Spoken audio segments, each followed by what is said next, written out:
but she will have 4 minutes remaining when this matter returns before the House after question period. Déclaration de député, statements by members. The honourable member for Edmonton Centre. Thank you, Mr. Speaker. I rise today to highlight the excellent work of the Canadian Counselling and Psychotherapy Association, or CCPA.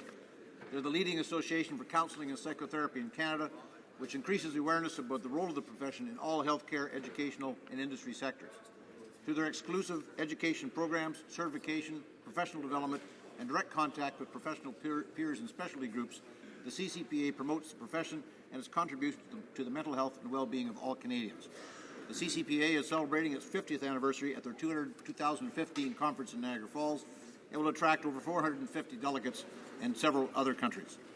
This is the largest gathering of counsellors and psychotherapists in Canada, and their opportunity to share information and training techniques to connect and network with other healthcare professionals. The conference, whose theme is Communicate, Connect, Collaborate, will facilitate professional development of mental health practitioners and promote the exchange of theory, research, and ideas between delegates. Mr. Speaker, the mental health of Canadians is a very important issue to all of us. The CCPA is doing their part, and I thank them for that. Thank you, Mr. Speaker. The honourable member for Joliette. Thank you, Mr. Speaker. For the last 3 years, the Lanaudière Aboriginal Friendship Centre has organized a walk called Motedan Mamo de Nation à Nation, or Walk Together from Nation to Nation.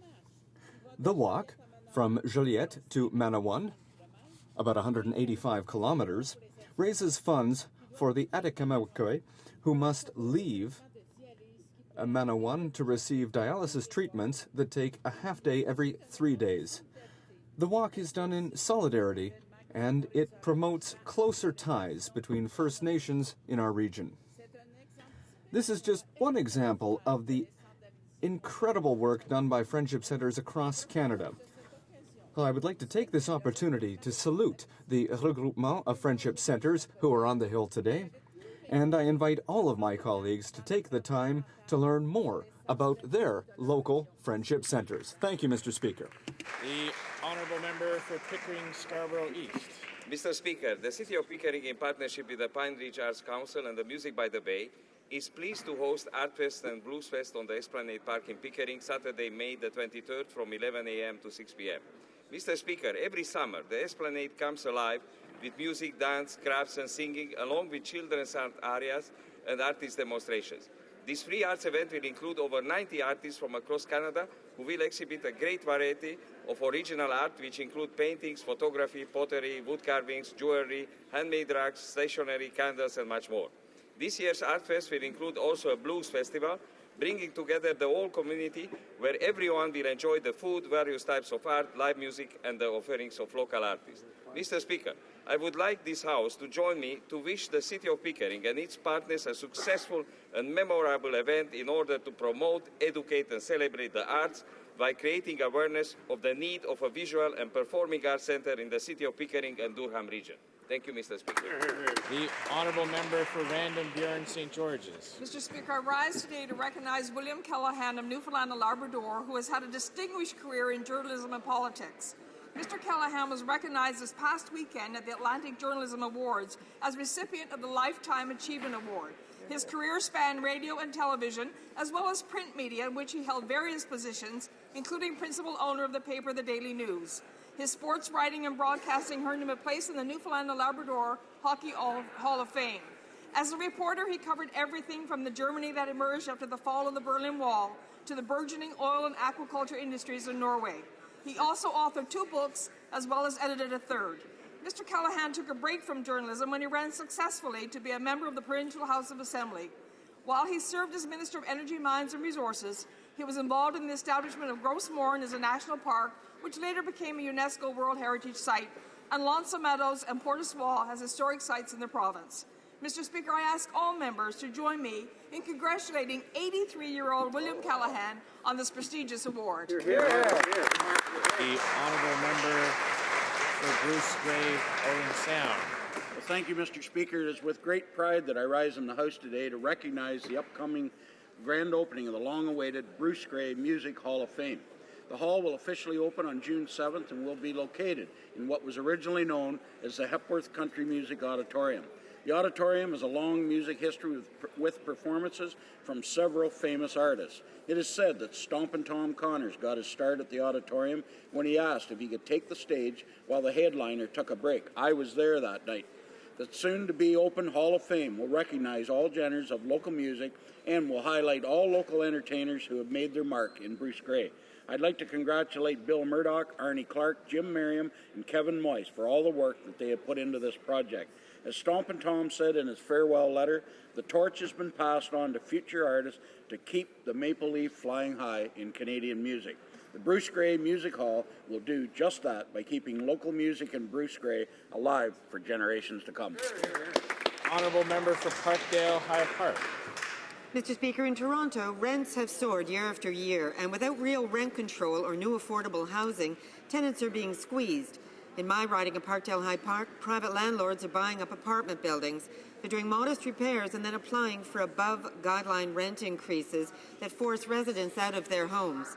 But Parkdale tenants are fighting back, challenging multinational property owner Achilles at the Landlord-Tenant Board.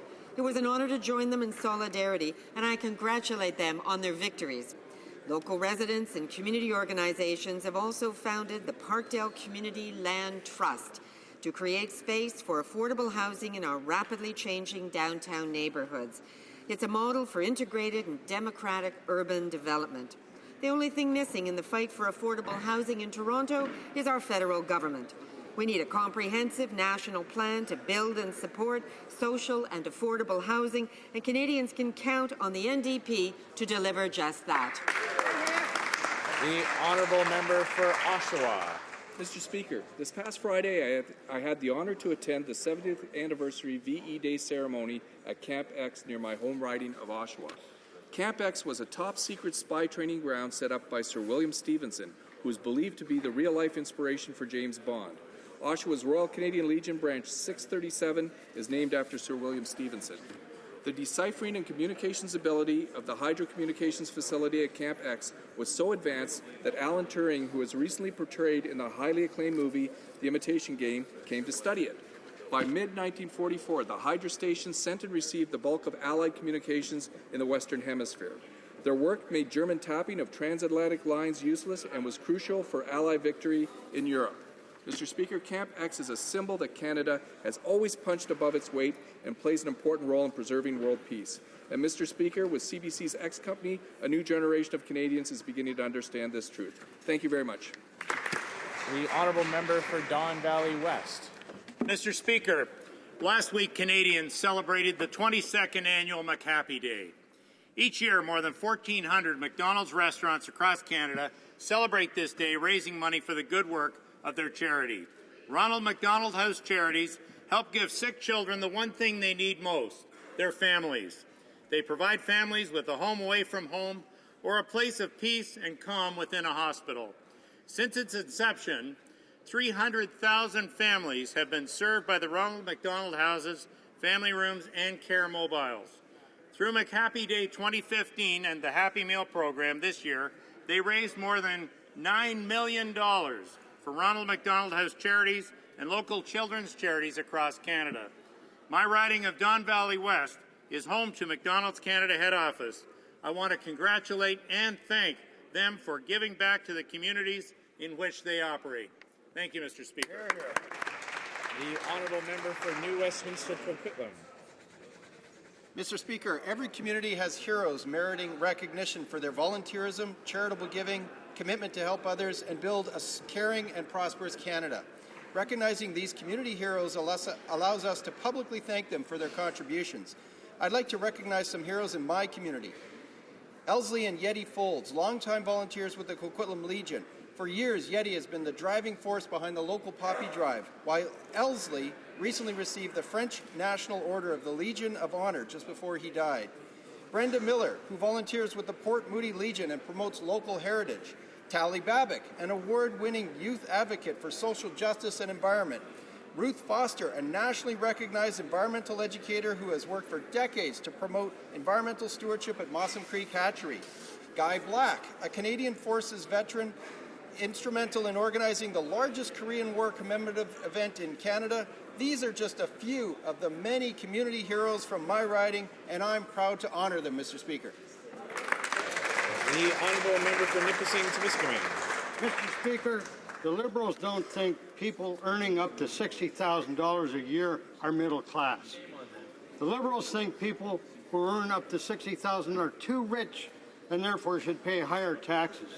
Mr. Speaker, the Liberals clearly have no idea of how to make life better for the middle class, small businesses, and seniors. They want to replace our family tax cut with a family tax hike. In fact, they admit their plan has a $2 billion hole, which we know they will fill by taking away tax-free savings accounts and taking away income splitting for seniors. Mr. Speaker, we won't let them do this to the people of Canada or the people of Nipissing-Temiskaming. The people of my riding work too hard to be double taxed by the Liberals. Clearly, this side of the House is the only side that stands up for the middle class. The honourable member for Scarborough Southwest. During the debate on C-51, Mr. Speaker, the Conservatives' draconian attack on our rights and freedoms, a number of my colleagues expressed concern about sweeping new powers to share information among government departments and agencies on almost anything, not just terrorism and violence.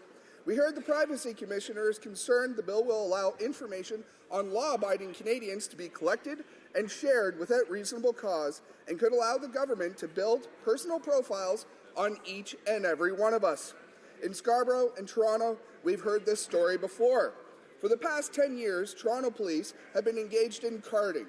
This allows police to stop anyone without cause, collect personal information, and enter it into a database. This practice has been widely criticized, with many seeing little difference between carding and racial profiling.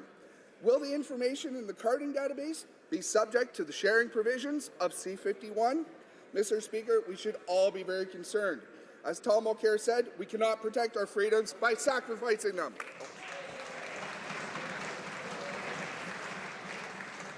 I believe the honourable member meant to refer to his colleague by his riding and not by his proper name. The honourable member for Etobicoke Lakeshore. Mr. Speaker, mums and dads, not government bureaucrats, should be the ones making important decisions that affect their own children.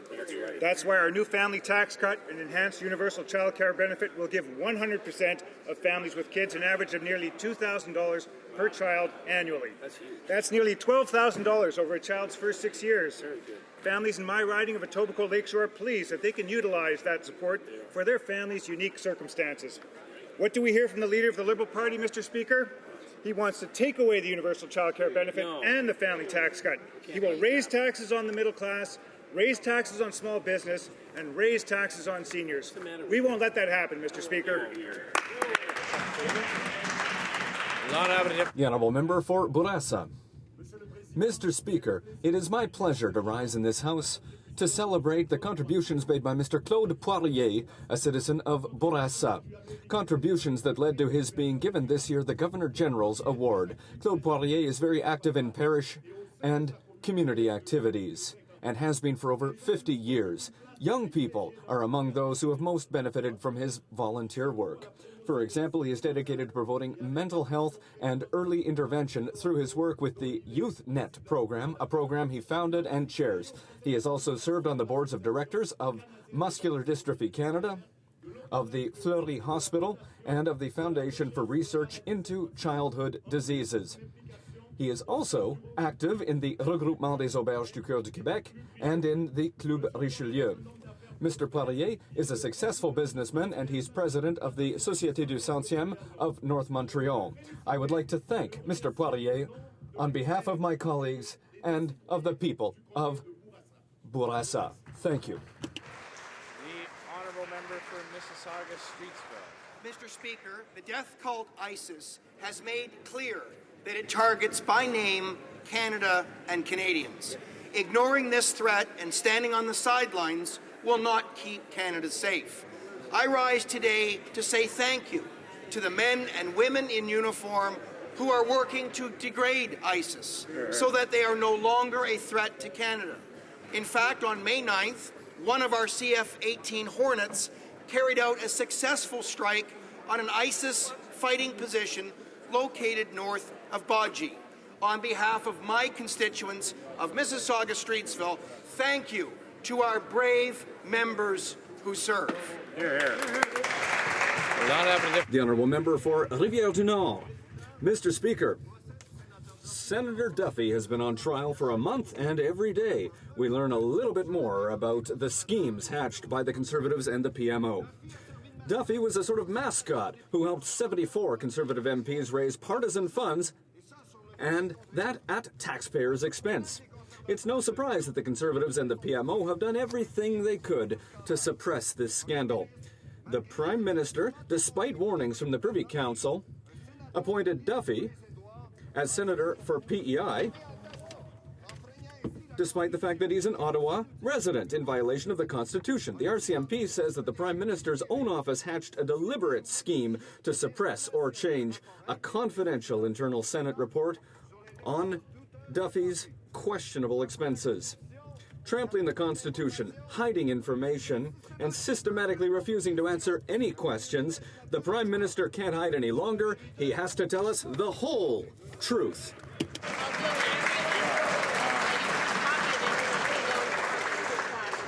The Honourable Member for Yellowhead. Mr. Speaker, in my riding of Yellowhead, my constituents are very pleased with our government's low tax plan for Canadians and their families. These are families whose incomes come from agricultural, forestry, mining, energy, and tourism. We cut the GST and introduced pension income splitting, creating the tax-free savings account, and implementing family tax cut and enhanced universal child care benefits, which will provide 100% of families with children with more money to spend on their priorities. Mr. Speaker, the Liberals want to replace our family tax cut with their family tax hike, taking more of these families' hard-earned income. We know that the Liberals will raise taxes to fill the $2 billion hole in their scheme. But on this side of the House, we will not let that happen to families in my riding and across Canada. Thank you, Mr. Speaker. Oral questions, questions orales. The Honourable Member for Hamilton Centre.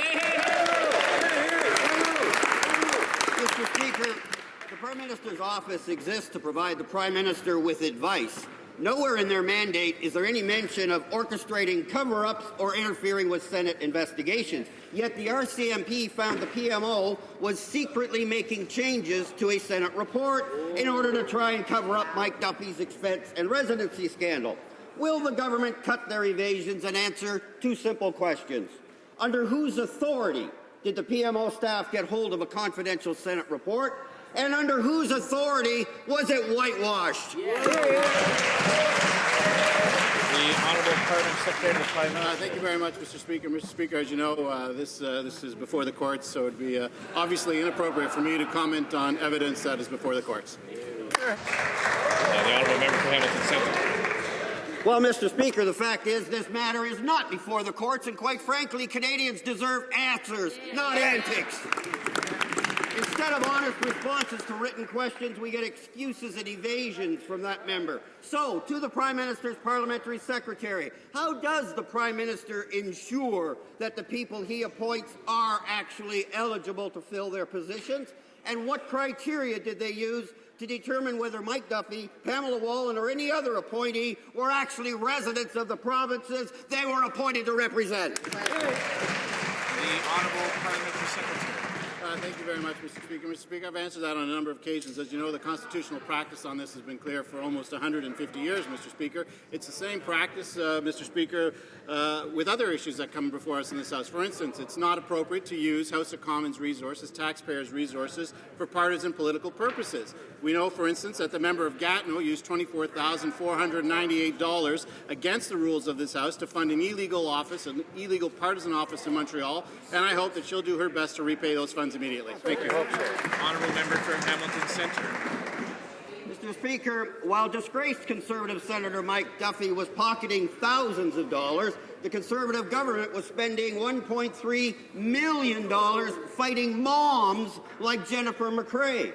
She had the misfortune of getting seriously ill while on parental leave. More than 3,000 women paid EI premiums only to have the government deny them support just when they needed it most. Conservatives promised to fix this situation. So why are they still denying these women the sickness benefits they paid for and that they deserve? The Honourable Minister of Employment.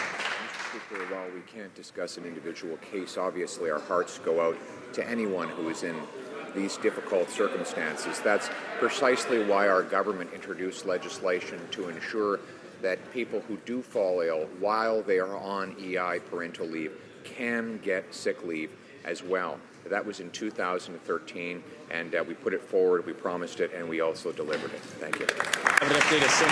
The Honourable Member for Saint-Lambert. Mr. Speaker, between 2002 and 2011, the federal government systematically denied disability benefits to Canadian women on parental leave.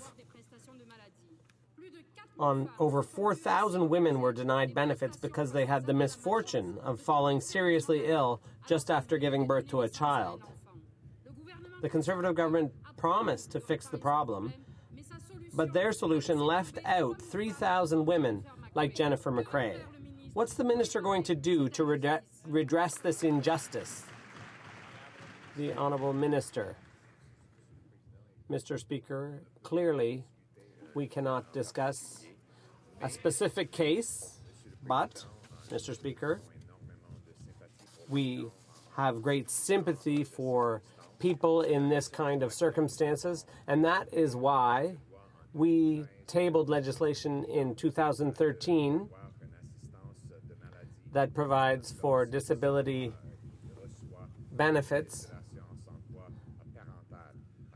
while in receipt of parental benefits. So that's already in place. We've solved the problem for future cases.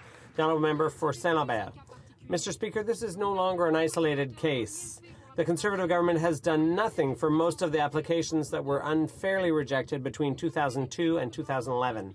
They made payments arbitrarily and left thousands of other women without compensation. And yet, after Natalia Rugas appealed in 2011, the umpire found that women can apply for sickness benefits while on parental leave. When is the minister going to redress this unfair situation for these young moms who are sick? The Honourable Minister. Mr. Speaker, that's precisely what we did in 2013 when we introduced a bill which is now in force. That bill enables people who fall sick while on parental leave to receive sickness benefits as well, and that change was positive. Our government introduced it, and as I just said, it's now in force for future cases. Mr. Speaker, last week, for the 52nd time, this government reported a monthly trade deficit, a massive one, at $3 billion. And job numbers keep falling. 20,000 more Canadians were out of work in April. There are 200,000 more jobless Canadians today than before the recession. There's no economic growth. Inequality is rising. Instead of investing in growth and fighting inequality, why is the government providing a $2,000 tax bonus to those earning $250,000, but no tax break at all for a single mom? The Honourable Minister of Employment. Well, actually, Mr. Speaker, single moms will receive the Prime Minister's enhanced universal childcare benefit, which is $2,000 for every child under the age of 6 and $720 for children 6 through 17. The Liberals have announced they'll take away the universal child care benefit. They also announced that they would raise taxes on half of families with kids by cancelling income splitting. Income splitting, or the family tax cut, helps almost half of those families that have kids. The Liberals have announced that they will raise taxes by up to $2,000 on those very families. The Honourable Member for Wascana. Mr. Speaker, if this government were truly committed to real fairness for middle-class families, they could give those families a child benefit that is much bigger. For a family at $45,000 with one child, it could be $2,000 more. For a family at $45,000 with two children, nearly $4,000 more. For a family at $90,000 with two kids, $2,500 more. If you're progressive and fair, if you focus on those who need the help the most, 9 out of 10 families can get more tax-free. Why is the government against that? The Honourable Minister of Employment. Mr. Speaker, in addition to the Liberal tax increases, the ones they admit, they have billions of dollars in unfunded promises in their plans. And just like budgets don't balance themselves, the Liberal leader's platform doesn't balance itself either. He admits there's a $2 billion hole. His tax increases won't raise the money he claims, and he has not properly accounted for the real costs of his promises. When Liberals have massive multi-billion-dollar financial holes, we know what they do. They raise taxes on the middle class. Mr. Speaker, we'll balance the budget and keep taxes low. The Honourable Member for Wascana. Well, I've actually balanced the budget, Mr. Speaker. This government hasn't balanced the budget since before the recession, 8 years ago. They have the worst economic growth record.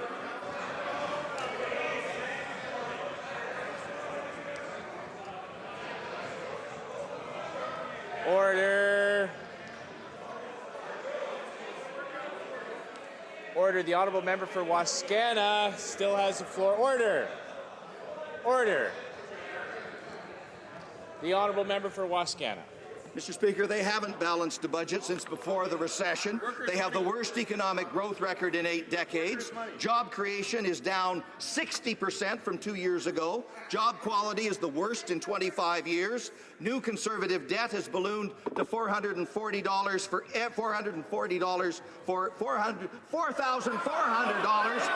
every man, woman, and child in the country. And now they're against a better tax credit. Why don't they just get out of the way?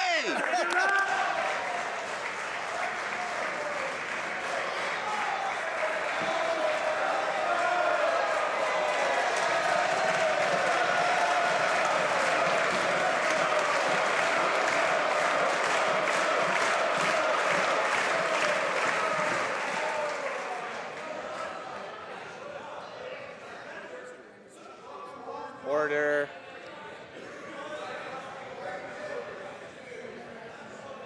Order. The Minister of Finance.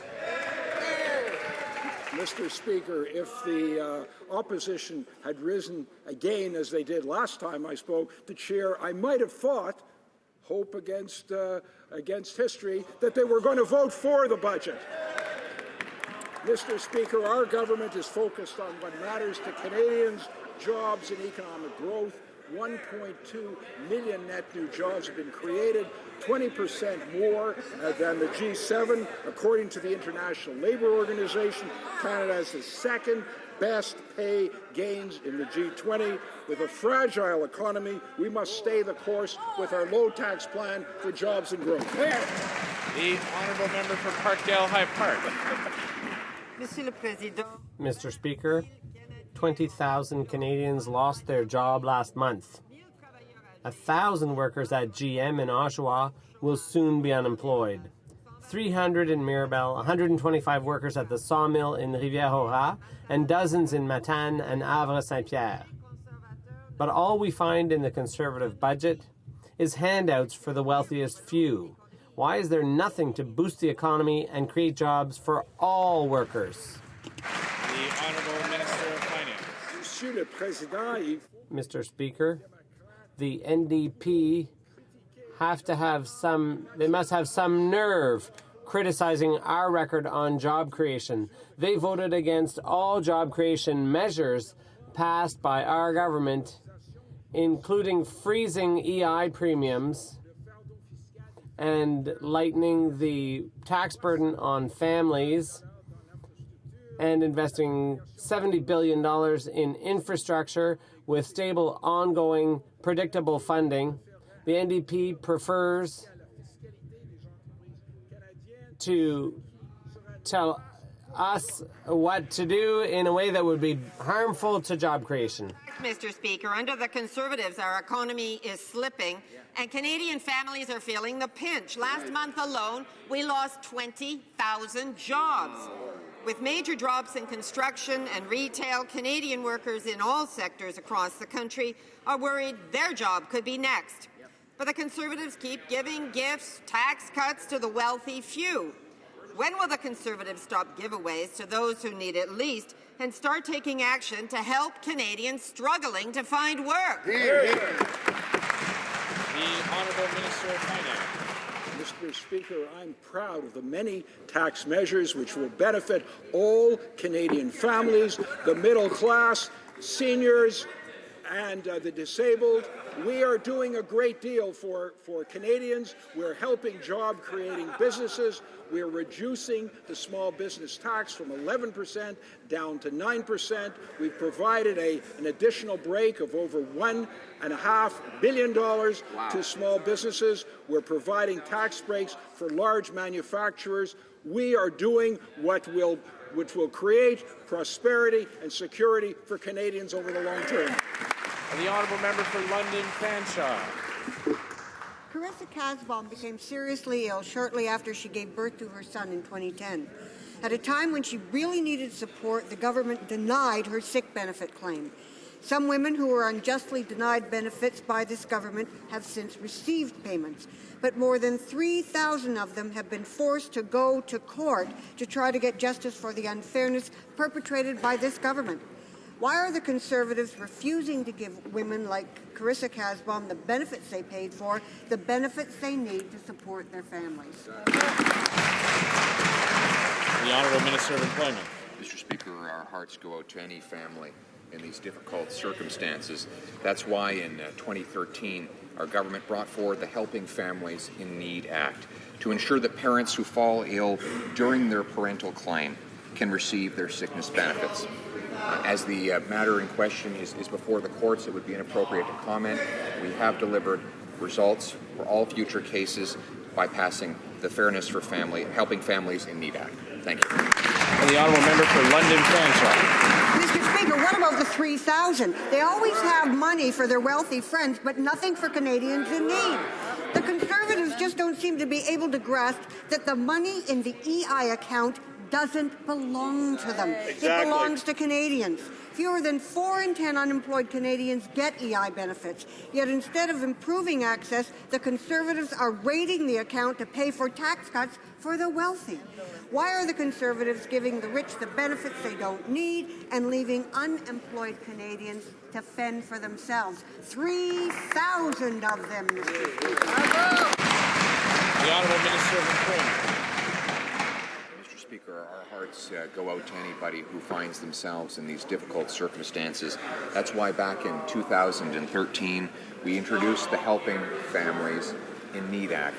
This act will ensure that people who fall ill while they're collecting parental leave can also get sickness benefits. Thank you, Mr. Speaker. The Honourable Member for Trois-Rivières.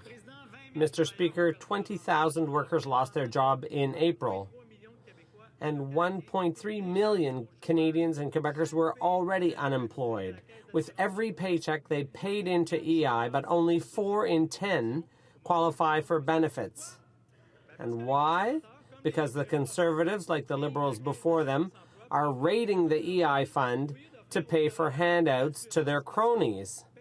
Instead of using EI for the unemployed, they used it for their own purposes. When will they stop using EI premiums to cut checks to the wealthy few?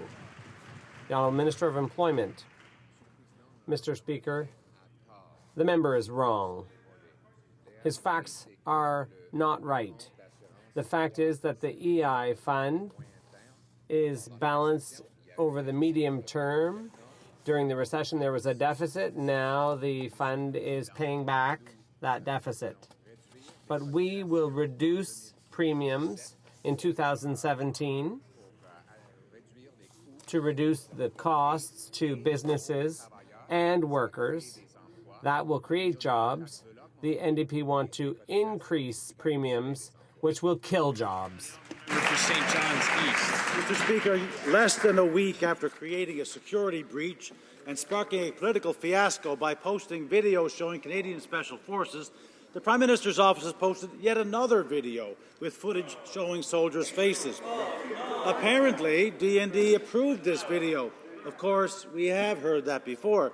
Mr. Speaker, can the Minister tell us, is it or is it not the government's policy to to protect the identities of our forces for security reasons, or is this a standard that applies only to journalists but not to the Prime Minister's propaganda videos?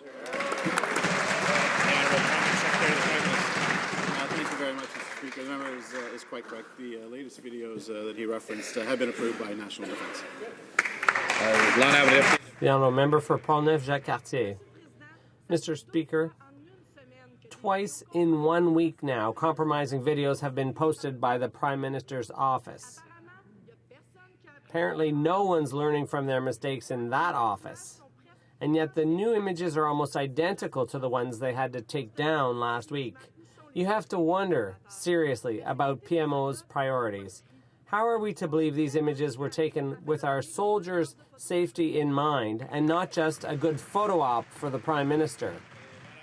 The Honourable Parliamentary Secretary.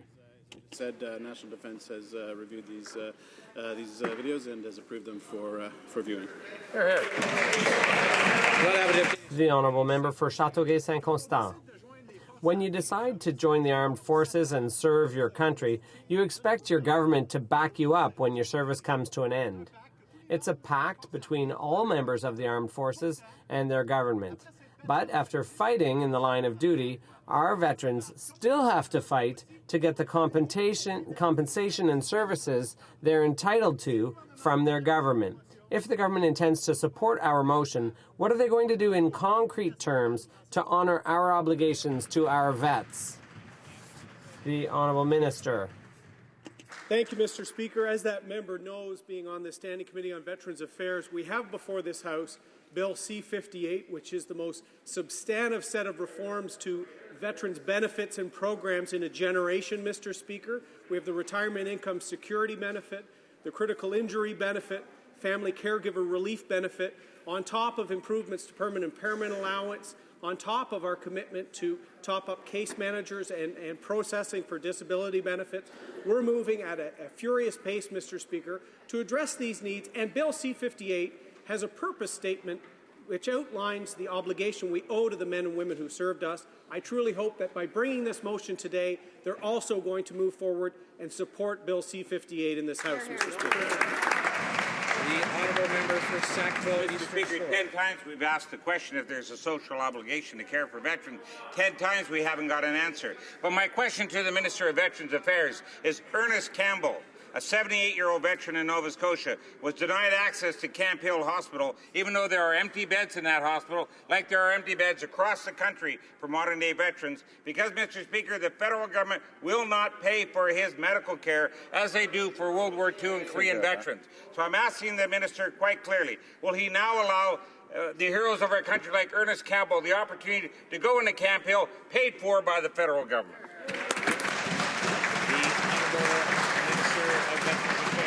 Mr. Speaker, as that member well knows, in the 1960s and 70s, as the provinces stood up their health care systems, the federal government transferred the Veterans Affairs hospitals to the provinces. What he does know is that any veteran injured in the line of duty for Canada will have their health care and long-term care paid for by the federal government, and we do that through contract beds with the provinces, Mr. Speaker. The real question, since Camp Hill, which I've enjoyed touring on occasion, Mr. Speaker, transferred to the provincial government in 1977, did that member lobby the NDP government, who owns that facility, to grant access to those beds? The honourable member for Bourassa. Mr. Speaker, let's be clear from the start. Doubling TFSA contribution limits will do nothing for 93% of Canadians, a problem we should leave for our grandkids, according to the Conservatives. Only 7% of Canadians max out on their TFSAs. Instead, the Liberal Party is proposing a 7% tax cut for the middle class and a simple, generous, non-taxable program that gives back to 9 out of 10 families. Why are the Conservatives against a tax break to give back to 90% of Canadian families? The Honourable Minister of Employment. Mr. Speaker, 2/3 of people who max out on their TFSAs earn less than $60,000 a year. The Liberals think people earning less than 60 grand are rich and should have a tax increase. The Liberals also want to scrap income splitting for families. That will increase taxes on about 50% of families with kids. And finally, there's a huge gap, millions of dollars, billions of dollars in their plan. They're going to have to increase taxes even more than they admit currently, Mr. Speaker, to make up for that shortfall. Brampton South. Doubling the TFSA limit to $10,000 gives another expensive tax break to the rich. The middle class will pay for the tax break, and when the program becomes completely unaffordable, the finance minister says our future grandchildren can figure it out. Only 7% of Canadians could contribute the TFSA limit in 2013, and the number has gotten smaller each year. Why would this Conservative government increase the TFSA limit at a cost of billions of dollars in the years ahead instead of trying to help the middle class and those working so hard to join it? The Honourable Minister of Employment. Of course, that Liberal member campaigned vigorously in favor of doubling the tax-free savings account. She went door after door, promising voters that if she got elected, she would double the tax-free savings accounts to give people more of their money to save for a brighter future. 60% of those who maximize their TFSAs are in less than $60,000 a year. She made a solemn promise to help lower their taxes. Why is she promising now to raise taxes on those very same people? The Honourable Member for Cape Breton Canso. Mr. Speaker, even though this Conservative government continues to waste money on those inane television ads, especially during the playoffs here, they refuse to settle EI benefits with sick mums in this country. One such mum, Jennifer McCrae, was diagnosed with breast cancer, underwent a double mastectomy. They refused her sick EI benefits. She went to her MP, who just happens to be the Prime Minister. Prime Minister did nothing for her. Why didn't the Prime Minister just go to his Chief of Staff and say, Nigel, could you fix this for me? Could you make it good to go? Why couldn't, because he's done that before. The Honourable Minister of Employment. Mr. Speaker, obviously our hearts go out to all families who are in circumstances such as these. That's why back in 2013 our government brought in the Helping Families in Need Act that ensures that parents who fall ill while they are on parental leave can actually access sickness benefits. Thank you. The Honourable Member for La Pointe de l'Île. We're learning more and more about the saga of the PMO's activities. Canadians are under the impression that the PMO is working for them, for example, on government affairs. But in 2012, some of the Prime Minister's members of the PM's inner circle were working to fix the Senate scandal. Did the Prime Minister give these people the authorization to intervene in Senate affairs? The Honourable Parliamentary Secretary. This case is before the courts, so it would obviously be very inappropriate for me to comment on evidence that is before the courts, Mr. Speaker. And as I said, it's equally inappropriate, Mr. Speaker, to use taxpayers' resources for partisan political purposes, Mr. Speaker, like the member for Gatineau who used $24,498 that were supposed to be spent in her riding, but funneled it to an illegal office in Montreal, Mr. Speaker. I hope that she and the other 67 members of the NDP caucus will do the right thing and repay that money back. Honourable Member for La Pointe de l'Île. Mr. Speaker, the Prime Minister's office had to get down to work. The PM staff obtained a so-called confidential report. Then they tried to alter its findings to protect the reputation of their good friend, Mr. Duffy.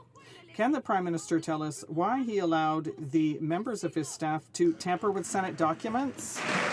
Honourable Parliamentary Secretary.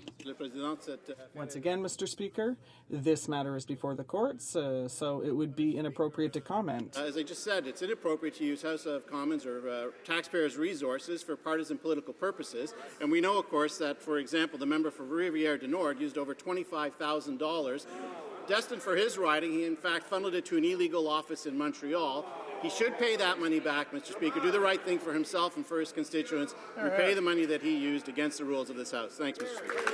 The honourable member for Timmins, James Bay. Well, Mr. Speaker, in trying to deflect for the Prime Minister, that member has been making a mockery out of question period. But no wonder, because this is a government that is under siege.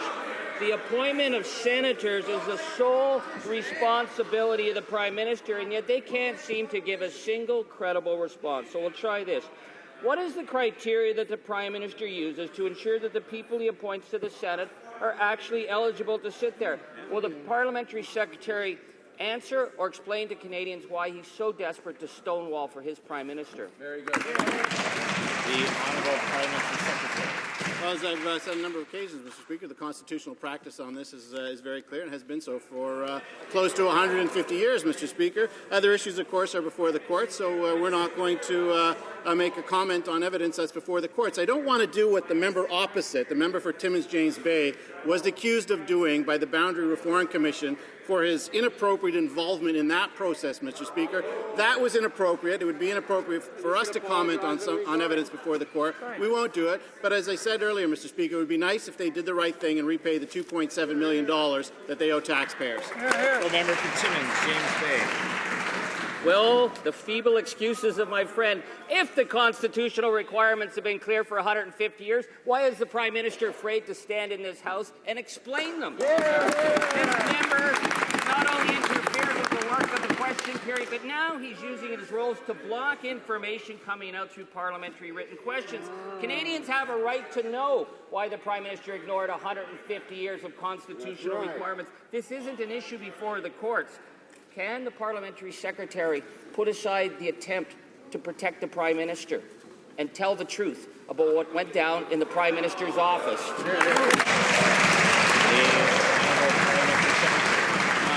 Mr. Speaker, as I said, the constitutional practice on this is clear for almost 150 years. But when it comes to talking about the truth, Mr. Speaker, one of the sacred responsibilities we have as Member of Parliament is when we campaign, and we campaign on an issue, it's then to respect that when we come into this House, Mr. Speaker. This is a member, the member for Timmins James Bay, who turned his back on his constituents, voted against them, and then tried to inappropriately involve himself in a Boundary Review Commission because he knew he was in trouble. He tried to get them out of his riding as opposed to respecting them and voting for them. I'll never do that, and I suspect nobody on this side of the House would ever break their faith to constituents the way he has.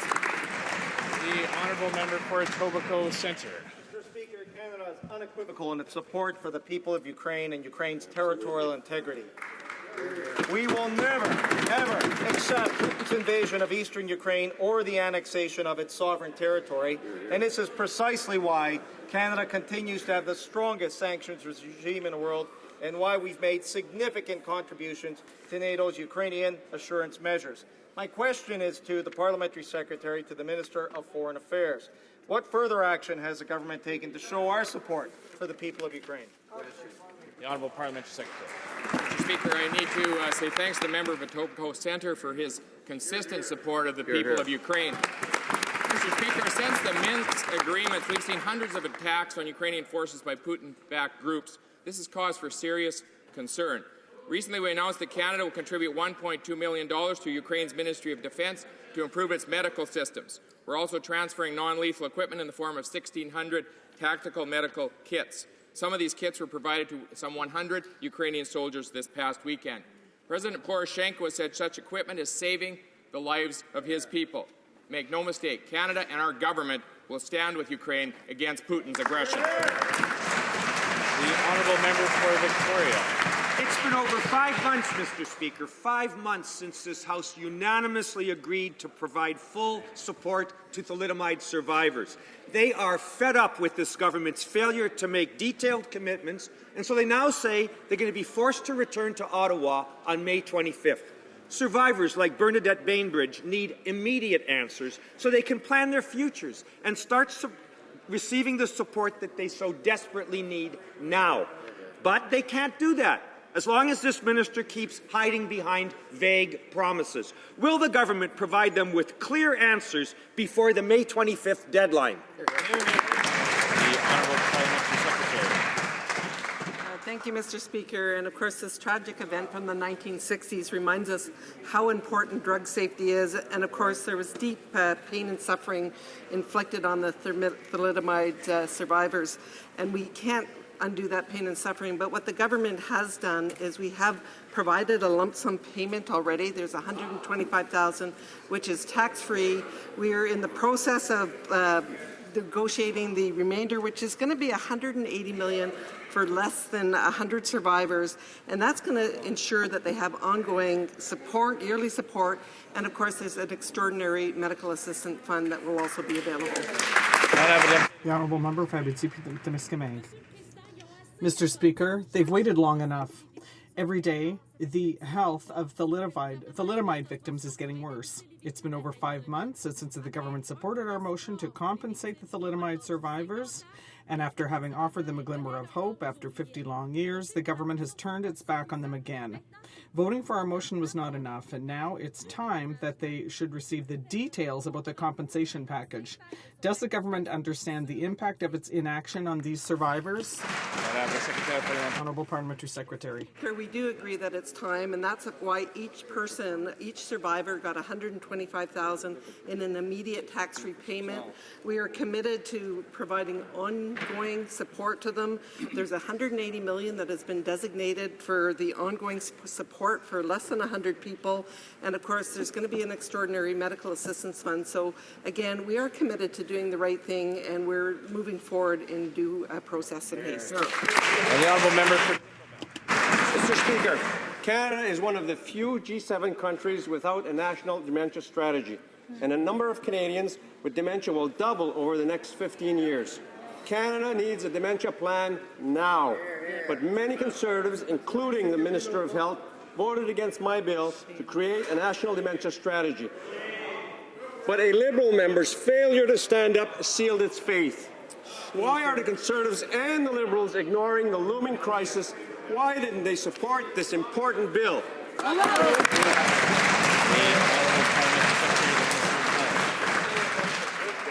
Mr. Speaker, the Health Minister has been working very in good haste with the provinces to develop a pan-Canadian strategy. I think what's really important is the research that's going to be done that the federal government's responsible for. We have $1 billion in neuroscience research since 2006. We have 400 research projects investigating dementia this year alone. So in partnership with the provinces and territories, we're moving, and I believe it's an important issue and we need to get to some good solutions. Research is an important process forward. Member for New Westminster Coquitlam. The federal court has ruled the Department of Fisheries and Oceans has not lived up to its responsibility to protect wild salmon. The court found DFO rules failed to prevent diseases from being transferred from fish farms into open ocean, raising the risk of our wild salmon economy, which supports thousands of jobs throughout British Columbia. Why did the Conservatives leave open regulatory loopholes that put salmon at risk for so long, and when will they finally close them? Thank you, Mr. Speaker. Canada's aquaculture system is one of the most rigorous in the world. Fish farming licenses are subject to thorough review and oversight, as well as stringent regulation to protect our aquatic species.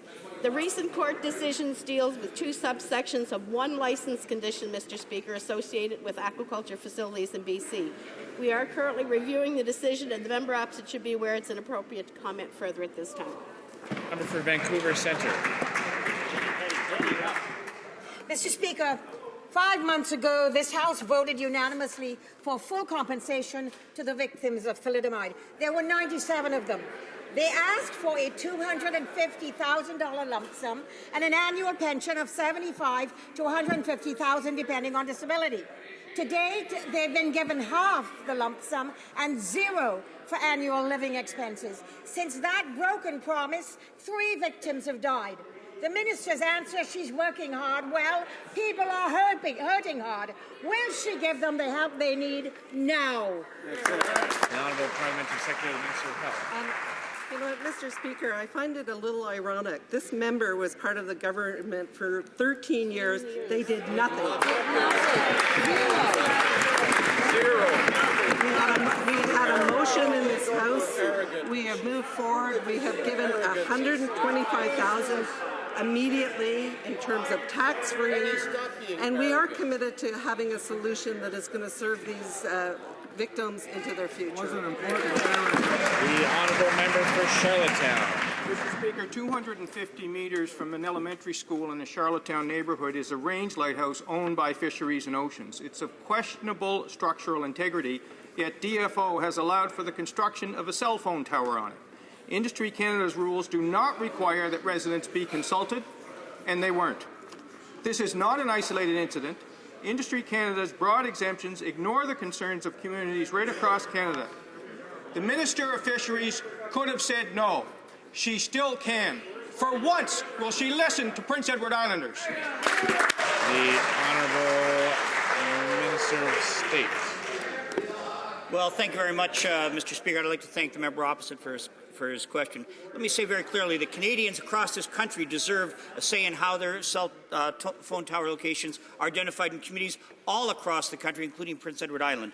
The new cell tower rules that we put in place will ensure homeowners and municipal governments are at the forefront of the tower placement process by ensuring that they're all consulted on all new towers. The Honourable Member for Scarborough Rouge River.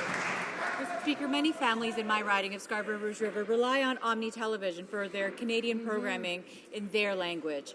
Omni tells stories where many Canadians of diverse backgrounds can see themselves and their communities represented. But recent cuts announced means that Omni will no longer be able to do any of its own news gathering. What will the government do to ensure that these Canadians have access to media that covers their stories and keeps them informed about what is happening in Canada in their own language? Honourable Minister of Canadian Heritage.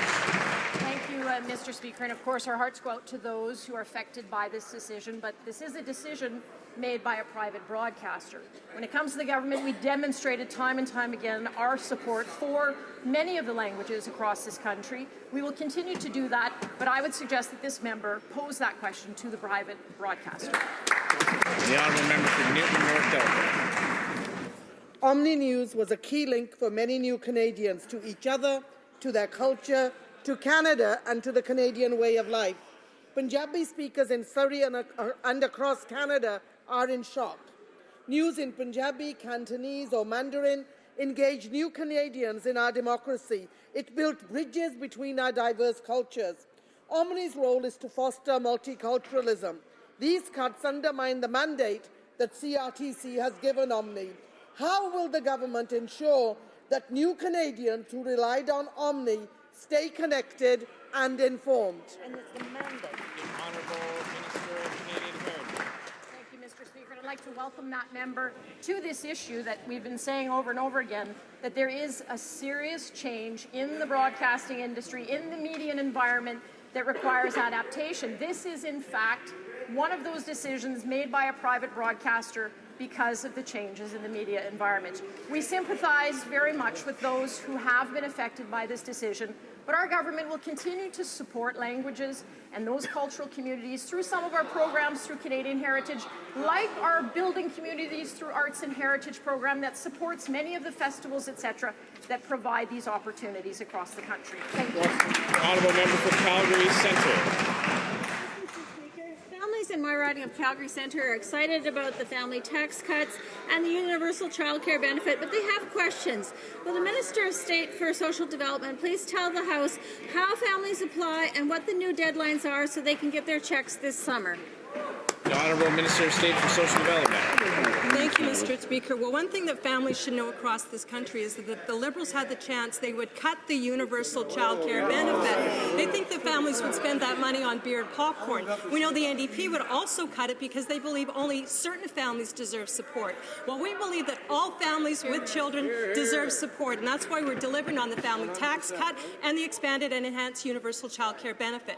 Families, about 200,000 of them, do need to apply. We've extended that date to May 15th so that they can apply. They will receive the benefit because it's their money. We believe on this side of the House, Canadians deserve the benefits that they should have. Honourable Member for St. Maurice Champlain. Mr. Speaker, in Mauricie, workers in the forestry industry are once again being laid off. Over 300 jobs were eliminated last week, further to the closure of the Résolu sawmill in Rivière-au-Rat. In the wake of this closure, and that of the plant in Grand-Mère some time ago, does the government agree with us on the importance of creating a national policy on the harvesting, processing, and use of wood? The Honourable Parliamentary Secretary. Mr. Speaker, our government's balanced budget will continue to create jobs and grow our economy. We will continue to make targeted investments in research and development, along with expanding and diversifying our exports to new and emerging markets. But don't take my word for it, Mr. Speaker. The Forest Products Association of Canada has applauded our budget for its job creation measures. Thank you. The Honourable Member for Gatineau. Mr. Speaker, the City of Gatineau recently adopted a resolution calling for a moratorium on the installation of community mailboxes. My fellow citizens are outraged by the lack of public consultation and by the fact that Canada Post is acting alone without taking into account municipal realities. Over 500 municipalities are now denouncing the attitude of Canada Post. Will the government finally respect the requests that have been made, or is it going to continue to force the installation of community mailboxes? Thank you, Mr. Speaker. Mr. Speaker, Canada Post has a 5-point plan to ensure that they return to self-sufficiency. One part of that is to convert the last remaining 1/3 of Canadian households to a community mailbox. In doing this work, they are expected to work with the municipalities in citing and take into consideration the concerns of the people who will be having this change. We expect that they'll do that in a very thoughtful manner, Mr. Speaker. But in terms of the number of municipalities, it's very clear that the resolution that was attempted to be passed at the Federation of Canadian Municipalities failed miserably with respect to taking us to task for these decisions. The Honourable Member for McLeod. Mr. Speaker, Canada needs more than 1 million skilled new workers over the next decade. Unfortunately, there are still many young people who are looking for jobs. Can the Minister of Employment update this House on what our government is doing to ensure young Canadians have every opportunity to receive the skills they need for good, high-paying, quality jobs that are available? The Honourable Minister of Employment. Mr. Speaker, for years, limousine Liberals and champagne Socialists turned their nose up at the trades. And when we took office, there were not programs to help young people get into the skilled trades. There were plenty of grants for university, but none for apprentices. So we brought in the Canada Apprentice Grant, and we've given out 500,000 of these grants that help young people get their skills and get their ticket so that they can practice in 57 Red Seal trades that are in extremely high demand. We're going to need 1 million skilled workers over the next 7 years, and our government is giving the grants to the young people to fill those jobs. Member for Berrichia, Nicolas Bécancourt. Mr. Speaker, the St. Lawrence River is not just a seaway. It is a symbol of Quebec's development and history, but the federal government doesn't care. In Beauharnois, for example, the wreck of the Catherine Spirit has been rotting away since 2011 and nothing's been done. Mega tankers can dock at the Tracy port, but the moorings of vessels that are 10 times smaller break during loading. And yet, loading facilities and secure lines in case of storms do not meet safety standards.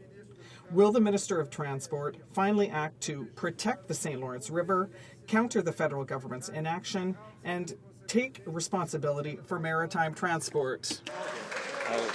The Honourable Minister of Transport. Mr. Speaker, this government is very proud of its work and its history with respect to the St. Lawrence Seaway.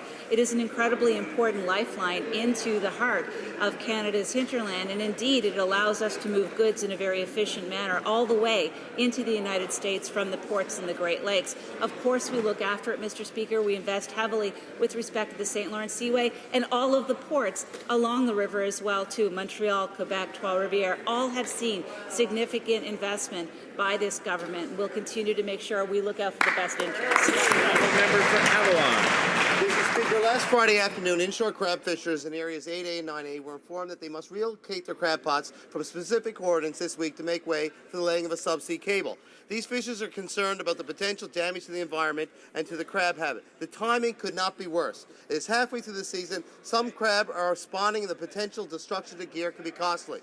Mr. Speaker, could the Minister of Fisheries and Oceans act immediately to stop this cable from being laid on the ocean floor while there's pots in the water? And will she share the information that DFO has on the potential destruction of the crab habitat?